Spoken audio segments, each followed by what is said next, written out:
Hi, I'm Lynn. Welcome to Cooking with Lynn. I'm cooking in my kitchen again for the Cumberland Library.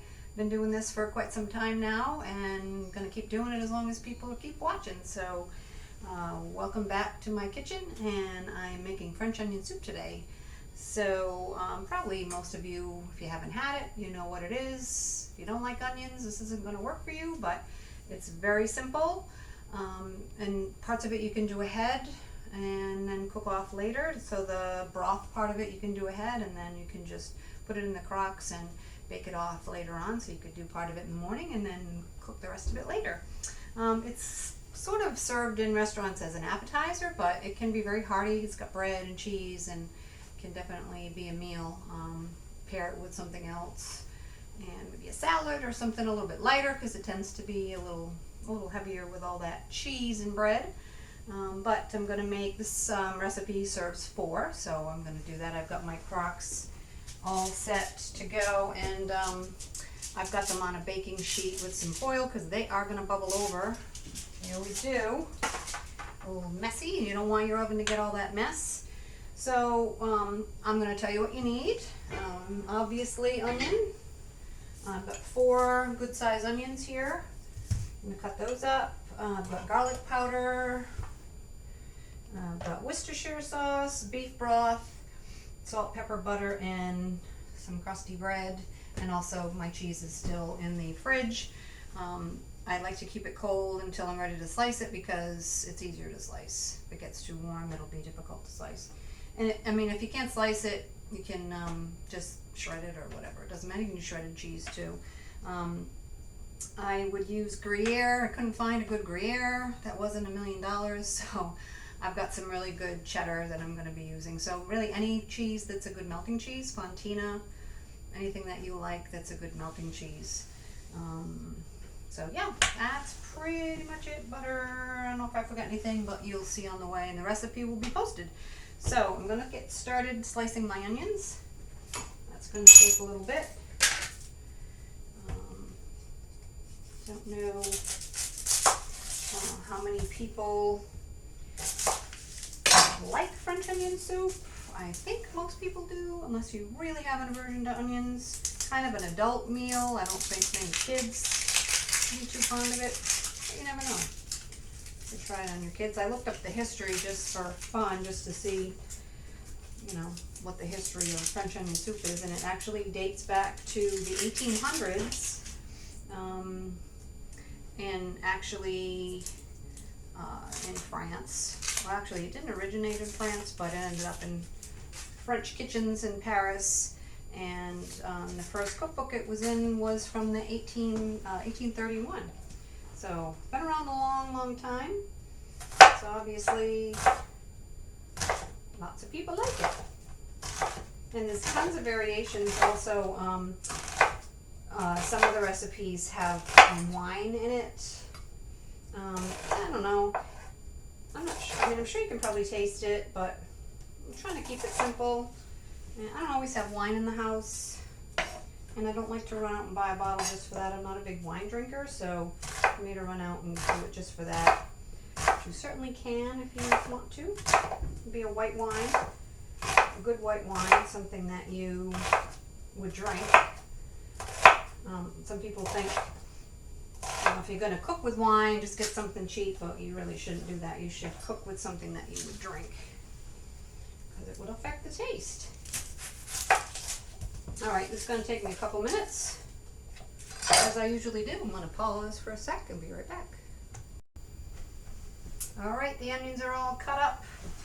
It looks like a lot, because it is a lot. I had 4 and I did 3.5 because it looked like too much. So I said, split the difference, I'll do 3.5. So, alright. That's what I did. It's a lot, but it is onion soup, so gotta have lots of onions. So I'm gonna put some butter. Not using olive oil, I'm using butter. It's already pretty decadent, so, but butter is flavor. And that's what we're using today. Get that all melty in the pan, and then we're gonna toast up our bread. while the onions are sauteing. Get the whole thing going. This part of it is super quick. Like I said, do it in the morning or before your guests come. Let it sit, let it simmer, and then you can just top everything off into the crocks and stick them under the broiler and ready in no time. Very, very quick. Not really, the rest of it's, the whole thing's not a do ahead, but the soup certainly is. All right, get that melting, get that in there. It's gonna saute for a while because you certainly don't want any raw onions in there. Yeah, that's a lot of onions. That's okay. Hopefully it's not too much. You get what you get with the onions. Too big or too small. But we're going to work with that. And get that going. Let it go flying out of the pan like they always do. Alright, that's going to take a bit. So I'm going to slice up the bread. I'm going to use that when it's wet.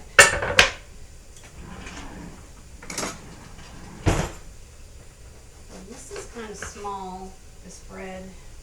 So maybe 2 slices per, you can use your judgment.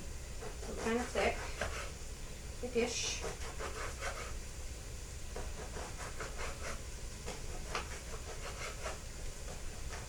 I think I'm going to do 2 per crock, so I'll eat that later. 1, 2, 3, 4, 5, 6, a couple more. Bread will soak up all that yummy broth. We're going to toast these just a little bit. So I have the oven on 400 and I'm just going to toast these for a little bit. And I'm going to put the timer on so I don't forget they're in there because I've done that. Let's just do a couple minutes to start. Move this around. So this is going to take a while. So let's take another little break. All right, while you were gone, I threw a half a teaspoon of garlic powder in there and a teaspoon of pepper, and just kept sauteing them until they've got a little bit of color and they're tender and kind of translucent. And I also finished toasting my bread. You want it to be, you can't really see the color too much, but it's got a little brown on it and it's hot and crunchy. You want it crispy. You're gonna soak up all that juice. So now what we're gonna do is add some Worcestershire sauce, whatever, 3 tablespoons, however you want to say it, that's up to you, and some salt. Gotta have some salt with all that onion. Get that tossed around a little bit. Alright, and then I also sliced up the cheese. Some of the slices didn't come out all that neat, but it's all going to get melty anyway, it doesn't matter. And I'm going to put an entire box, 32 ounces of beef broth. I don't cook a lot with beef broth because I don't cook a lot of red meat, but there's really no substitution for this. It's not something you can really substitute for with like chicken stock or anything. You really want to use beef broth. Put that all in there. This is, like I said, the part you can do ahead and let it simmer, because that is really all there is to it. Toss that over there. And that's it. That's the soup. You can let that go a little bit and then taste it, see if it needs any more salt or any more pepper or anything else. I'm going to let that simmer for a few minutes. You know what we're going to do. We're going to pause. Okay, we've been simmering away here for a little bit, and I think it's time we can start ladling and assembling. So I've got my crocks here. I put a couple little extra pieces of bread on the bottom there, so you get a little extra surprise when you're digging in. I didn't have to. The bread is not covering the whole top. It doesn't matter, but I just stuck that in there. So we're going to ladle that in here, hopefully neatly as we can. I'm going to get some onions in there and some broth. And leave room for the bread and the cheese. It seems like this is more soup than I'm going to need. These crocks are a little on the small side. If you had like a little something like a little double, you could do like a 2-serving kind of thing. But this works fine. These little crocks are cute. Whoa, that's hot. That got all over my hand. Watch out when you're ladling. Don't be like me. So you know this is going to bubble over. Get it on your hands. So I got more onion than broth here, but I have more broth I can add. If anybody wants a second helping, I can always do that for them. Always good to have extra for those hungry people. So I'm just going to stick a piece of bread on top of each. And then my cheese.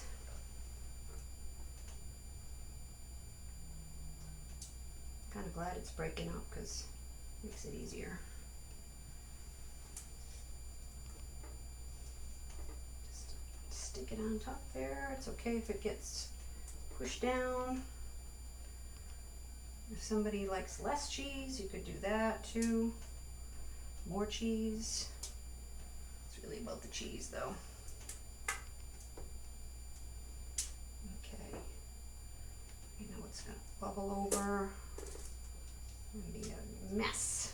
A delicious mess. Alright, so what I did was I turned the broiler on. So the bread took about actually like 6 or 7 minutes to get brown toasty on 400, so but I shut that off and I've got the broiler on. So now this is going to go under the broiler and I'm going to watch it because it's not going to take very long for that cheese to melt and get all hot and gooey. So I am going to pause in case this turns out a little bit messy while I'm putting it in, so I'll be right back. Alrighty, I just took them out. I watched them because it didn't take long. I mean, it was really like 2 minutes and they were bubbling away. I don't know, the camera doesn't seem to want to show the brown, but it's all brown around the edges and the bread toasted a little bit and it's all ooey gooey and dripping over the sides like I knew it would.